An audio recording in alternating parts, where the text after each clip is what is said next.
பிஸ்மில்லாஹ் ரஹ்மான் ரஹீம். கண்ணியமிக்க சகோதர சகோதரிகளே, அல்லாஹின் நல்லடியார்களே, அஸ்ஸலாமு அலைக்கும் வரஹ்மத்துல்லாஹி வபரகாத்துஹு. அல்ஹம்துலில்லாஹ். அல்லாஹும்ம ஸல்லி அலா முஹம்மதின் வஅலா ஆலி முஹம்மதின் வபாரிக் வஸல்லிம். இன்னைக்கு நான் உங்களுக்கு ஒரு 5 திக்ருகளை சொல்றேன். இந்த 5 திக்ருகளை மட்டும் நீங்க ஓதிக்கொள்ளுங்க. அவ்வளவுதான். உங்களுடைய எல்லா தேவைகளுக்கும் இதுவே போதுமானதுன்னு சொல்லலாம்.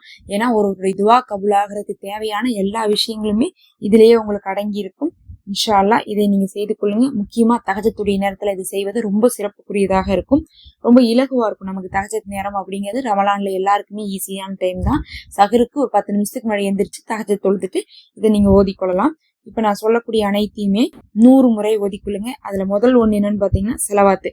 சல்லல்லாஹு அலா முஹம்மது சல்லல்லாஹு அலைஹி வஸல்லம் அப்படின்னு சொல்லக்கூடிய செலவாத்து. ஏன்னா நபியின் மீது செலவாத்து ஓதுவது அப்படிங்கிறது அல்லாஹுடைய ஆசீர்வாதத்தை நமக்கு பெற்றுத்தரும், மறுமையில சொர்க்கத்தை பெற்றுத்தரும், உயர்ந்த தரஜாக்களை நமக்கு கொடுக்கக்கூடியதா இருக்கும். முதல்ல சலவாத்தை ஓதிக்கோங்க.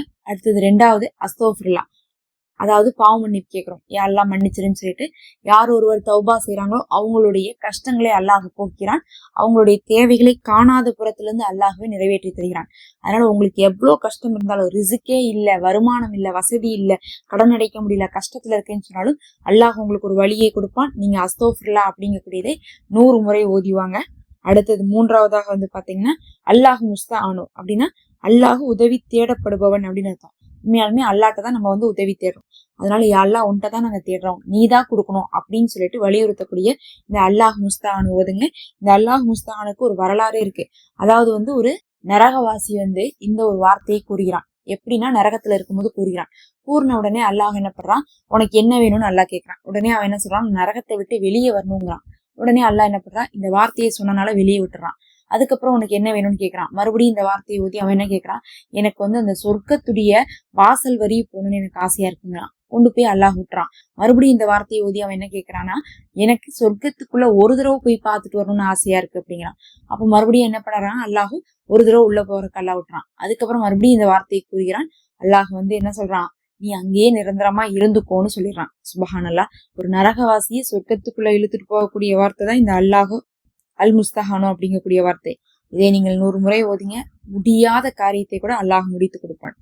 அடுத்தது யா அர்ஹமர் ராஹிமீன் அப்படின்னா கிருபியானவருக்கெல்லாம் மாபெரும் கிருபியானவன் அப்படின்னு அர்த்தம்.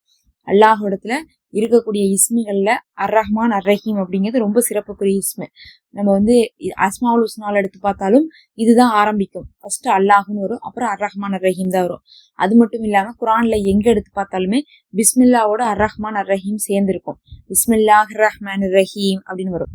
அப்ப அல்லாஹுடைய இஸ்முகள்ல எவ்வளவு சிறப்பாக இது 2 இருந்திருந்தா, இதை எடுத்து அல்லாஹ் பிஸ்மில்லா கூட சேர்த்தி அந்த பிஸ்மில்லாவை ஒவ்வொரு சூறாலையும் வச்சிருப்பான். யோசிச்சு பார்க்கணும். அது மட்டும் இல்லாம நம்மளுடைய காரியங்களை செய்யும் போது கூட நம்ம பிஸ்மி சொல்லி செய்யும் போது பரக்கத் ஜாஸ்தியா இருக்கு.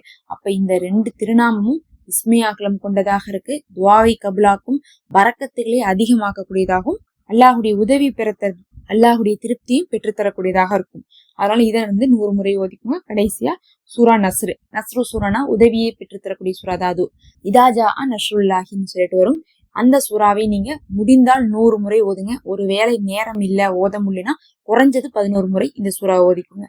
திக்ருகளை 100 முறை ஓதிட்டு இதை 11 முறையை ஓதுனா கூட உங்களுக்கு போதுமானது. ஏன்னா நான் தஹஜ்ஜுடைய நேரத்துல ஓதும்போது என்னால 100 முறை ஓத முடியாது, டைம் பத்தாது.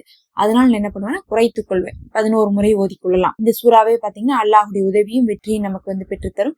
எந்த காரியத்துக்கு உங்களுக்கு அல்லாஹுடைய உதவி வேணும்னாலும் இதை ஓதுங்க. அந்த காரியம் உங்களுக்கு வெற்றிகரமாக முடியும் இன்ஷா அல்லாஹ். இதை ஓதி முடிச்சுட்டு நீங்க தஹஜ்ஜுத் நேரத்துல துவா செய்து பாருங்க. உங்களுடைய துவாக்கள் மறுக்கப்படாம கபுலாகும். நீங்க ஒரு மனசுல ஒரு நியத்து வச்சுக்கோங்க, இந்த ரம்ஜான்ல நமக்கு இந்த காரியம் நடந்துடணும் அப்படின்னு சொல்லிட்டு நியத்து வச்சுட்டு நீங்க செய்யுங்க. அப்போ உங்களுக்கு என்ன ஆகும்னா, அதை யோசிச்சு நம்ம வலியுறுத்தி நம்ம நிறைய அமல் செய்ய ஆரம்பிப்போம். அது மூலமாகவே அந்த தேவை என்ன ஆயிரும், நிறைவேறிடும். இது உங்களுக்கு பயனுள்ளதாக இருக்கும்னு நினைக்கிறேன். நம்ம தொடர்ந்து ரமலானுக்காக வீடியோக்களை போட்டுட்டு இருக்கோம். மறக்காம சப்ஸ்கிரைப் பண்ணி, லைக் பண்ணி, ஹைக் பண்ணிக்கோங்க. மெம்பர்ஷிப் இருக்குது, ஜாயின் பண்ணிக்கோங்க.